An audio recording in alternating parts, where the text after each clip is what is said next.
The film opens at the Sawyer family ranch in 1955 in Texas, where Verna, her grandfather, and her sons are gathered around the dinner table. It's the youngest son's birthday. Jed, after blowing out the candles, his older brother, Drayton, rushes forward to cut the cake, but Verna insists he offer the cake to the guest first. This is a man who has been arrested for stealing their livestock. Or perhaps it's just a pretext for Verna to order her son to kill the man with a chainsaw, as it's a family tradition. However, unlike the other deranged members of the family, Jed retains his reason and humanity. He hesitates, even though Drayton holds his hands to control the saw. The man is cut in the leg and screams in terror. His grandfather, disheartened by his grandson's reaction, takes matters into his own hands and smashes the victim's head with a hammer. A few days later, a couple was driving and nearly hit an animal on the road. Betty got out to check and discovered it was a young boy wearing a bull's head. He stood still for a moment, then shouted for help, before running off towards a farm when he saw Betty approaching. Despite her boyfriend's warnings, Betty decided to chase after him and entered a shed filled with decorative bones. Just as Betty saw the boy, she fell into a trap. The perpetrators were the Sawyer family. Jed's job was to lure the prey there so the others could finish the job. Nubbins dropped a large machine, instantly killing Betty. The police arrived quickly. Betty was the daughter of the local police chief, Hal. He was furious, but others managed to restrain him. Betty's boyfriend, Ted, also apologized to Hal for not being able to save her in time. Drayton was apprehended, but the police couldn't find any evidence to charge him. The Sawyer family staged the scene to look like an accident. Verna approached, demanding that the police release her children. Hal had an idea, to send Jed to a mental institution to separate him from this deranged family. Hal declared to Verna that since they had taken his child, he would do the same. Hal would do everything he could to ensure Jed never returned home. 10 years later, at the Gorman Mental Institution, where Jed was admitted, all the children's identities had been changed. This could be seen as a form of humane treatment, completely erasing their dark past. Nurse Lizzie was being shown around the premises and given instructions by the director of the mental institution. Today was her first day of work. Lizzie tried to understand the teenagers better by approaching them. She started a conversation with Bud, but he was quite shy and didn't say a word. Jackson, Bud's close friend, who was sitting nearby, explained that Bud was mostly silent. Suddenly, two teenagers got into a fight, and Lizzie intervened. Unexpectedly, Isaac, upon seeing this, tried to assault the nurse. Luckily, Bud rushed to their rescue. The situation escalated, and it was only with the arrival of security that things calmed down. Lizzie's workday was far from peaceful. While in the restroom, she discovered Clarice bullying another girl by forcing her to swallow a baby mouse. Lizzie also learned that Bud would be punished for causing a disturbance, despite the nurse's attempts to explain that he only wanted to help.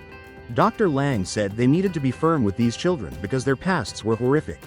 Bud murdered a relative over a dog. Lizzie later speaks with Jackson in the hallway, and he thanks her for trying to help Bud. Jackson says the place is absolutely horrific. Doctors torture patients under the guise of therapy, and Bud will have to endure that today.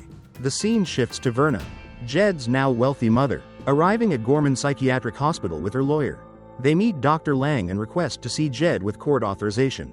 However, the doctor tries everything to prevent this. He explained that the children's identities had all been changed. Therefore, he didn't know what Jed's current name was. He needed to retrieve the confidential files, and that required another court approval. Mrs. Verna angrily left with her lawyer, not knowing what else to do. Outside, she came up with a plan and used the excuse of going to the restroom to wait for an opportunity. Meanwhile, Bud was being tortured. Isaac was waiting his turn. Lizzie went around the patient rooms checking on them. Then she heard Bud's painful groans and rushed to find him. Finally, the nurse witnessed firsthand what Jackson had mentioned. Taking advantage of the moment when no one was looking, Mrs. Verna sneaked back inside, attacked a nurse to steal the keys, and then opened the hallway door to find Jed. She shouted her son's name, waking the other patients and causing a riot.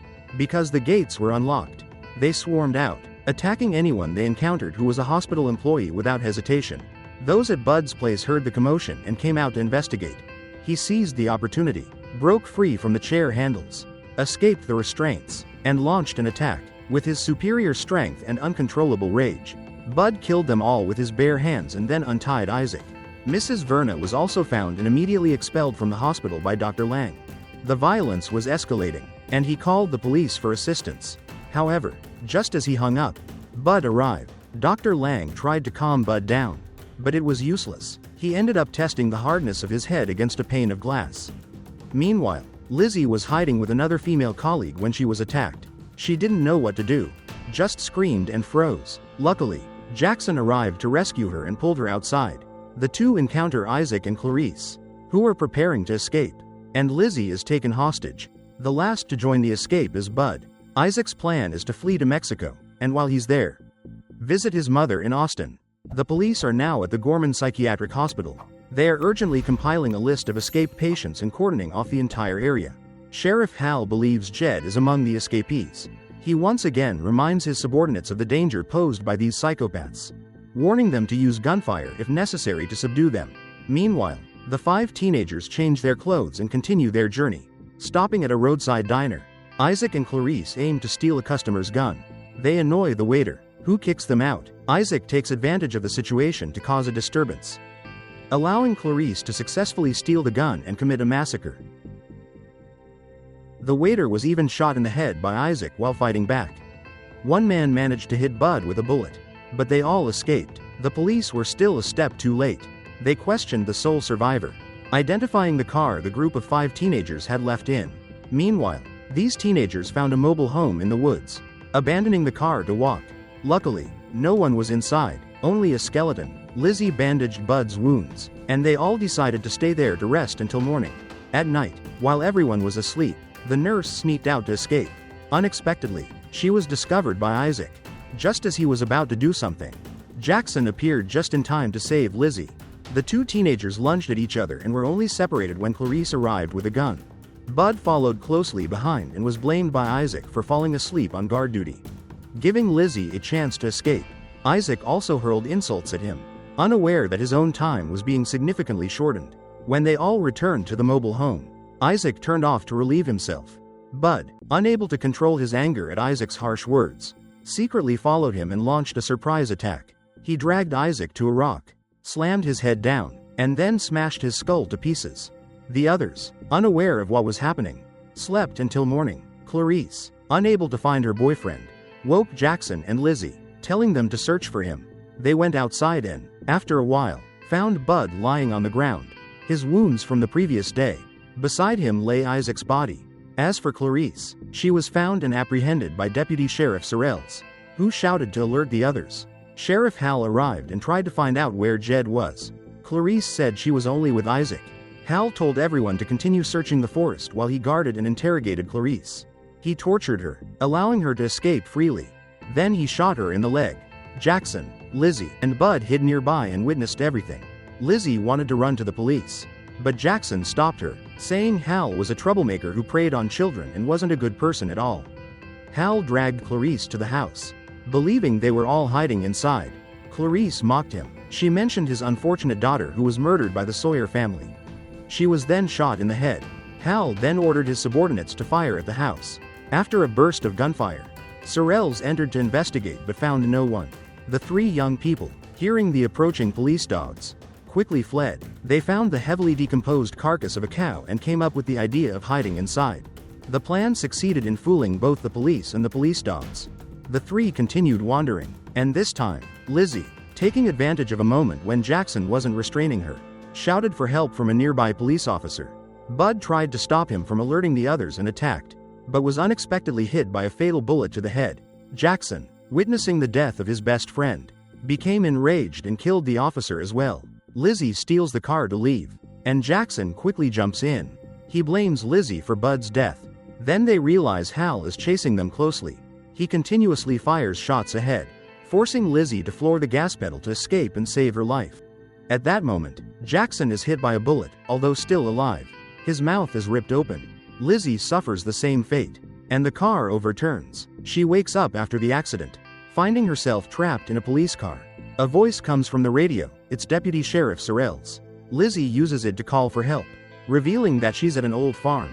As soon as she finishes speaking, Hal overpowers the nurse and drags her inside. Sorrells, recognizing the location described, goes to inform Mrs. Verna. It turns out he was bribed to reveal this information to the family. But playing with fire always leads to getting burned. When Verna learned Hal's location was at their old farm, she ordered Drayton to attack the Sorrells. A fatal stab to the back rendered the policeman immobile. He was then thrown into a pigsty by the murderous family as food. Sheriff Hal realized Jackson was Jed and wanted to use him to trap the remaining members of the Sawyer family. Hal wanted revenge right where his daughter had died. However, confronting this family was no easy task. Verna and her children appeared, distracting the sheriff to attack him from behind and rescue Jackson. He was taken home, stitched up, and fitted with a mask to stabilize his wound. Meanwhile, Lizzie and Hal were locked in the same room. Hal pleaded for help when he saw the nurse untie him. Despite her outrage at Hal's actions, she agreed. The two then fled, trying every way to escape the house. And once again they were surrounded. This time Hal had no chance of escaping. Jackson, or more accurately Jed, appeared with a chainsaw. This time, unlike 10 years ago, he didn't hesitate and used the chainsaw to execute Hal. First, he chopped off both of Hal's arms, before plunging the chainsaw through Hal's body. Lizzie successfully escaped the house and into the forest, taking advantage of the darkness. The nurse hid from the killers. But in the end, there was no miracle for her. Lizzie stepped into a bear trap and had to face Jed. Verna was right behind her, constantly urging her son to finish off the prey. Lizzie tried to dissuade him, saying that there was still a good side to Jed. Before she could finish speaking, she was beheaded. At the end of the film, Jed used Hal's and Lizzie's facial skin sewn together to create a mask. Then he applied lipstick and looked at himself in the mirror, marking the birth of the killer Leatherface. The movie ends here. Thanks for watching and see you in the next video.